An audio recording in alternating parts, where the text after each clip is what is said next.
After passing multiple warning signs, you finally reach the bridge. Cameron and Shay are on either side you as you approach it. You all stare at the rickety wooden bridge leading off of a rocky cliff in front of you. Fog engulfs the end of the bridge and the ground below. Cameron picks up a stone and throws it over the edge of the cliff. You wait for the sound of the crashing rocks or water, but you don't hear a thing. Just an eerie silence. Shay, being the one that always had something to say about everything, was also eerily silent. All you could hear was the faint, fear-induced breathing beside you, coming from Shay and Cameron, along with the slight breeze running through the trees. "You guys sure you want to do this?" Cameron asked, tearing his eyes away from the view. Shay smiled nervously. "Of course not," she said as she stepped onto the bridge. A ripple of her weight moved down the bridge, forcing each wooden plank to creak in complaint. "Are you sure it's safe to walk on?" you ask, now unsure of this spontaneous plan. Cameron laughed. "Of course not," and then continued forward.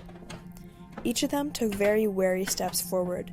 Cameron looked back at you and you groaned, Okay, I'm coming."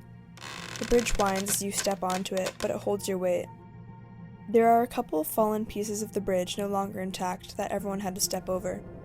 Some planks of wood hung only by a small frayed rope blowing ever so slightly in the wind. As you pass over the holes in the bridge, you are unable to see the ground, only miles and miles of white mist trailing beneath you.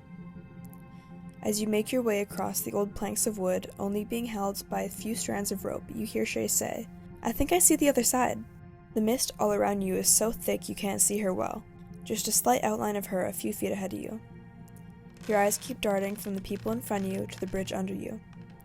Up, then down, up, then down. As your eyes rested on Shay for a moment, stepping across another hole in the bridge, suddenly she vanished. With a horrifying scream tearing through the mist, she was out of sight. Cameron started running down the bridge towards her. It shook with his fast, heavy steps, and you fall straight to the wood underneath you. "Shay!" you hear Cameron yell, with fear thickly coating his voice. You gripped the bridge in fear, not really understanding what was happening. Where is Shay? What happened? What is Cameron doing? Your heartbeat fills your head and drains out all the muffled voices in front of you. You sit there curled up in the middle of the bridge, surrounded by only two things, mist and fear. Finally, Cameron's voice breaks through your swirling thoughts, yelling your name. You quickly jump up and make your way to Cameron yelling at you. He was bent down, holding something dangling off the bridge. "Help me!" he screams, looking down at the arms he was so desperately grasping onto. As you lock eyes with Shay, the fear hits you right in the face. Her legs dangled under her helplessly, with one arm holding onto the bridge and the other holding onto Cameron. "Oh my God," you mumbled, trembling. You'll never forget Shay's fear-stricken face as she held on, pleading for help. You quickly drop beside Cameron and grab her. "Okay," he says. "Lift in 3, 2, 1. His voice was shaky yet fierce. You pull with all your strength. Cameron grunts beside you as he pulls, sweat and tears dripping off of him as he pleads. "Come on," he begs under his breath.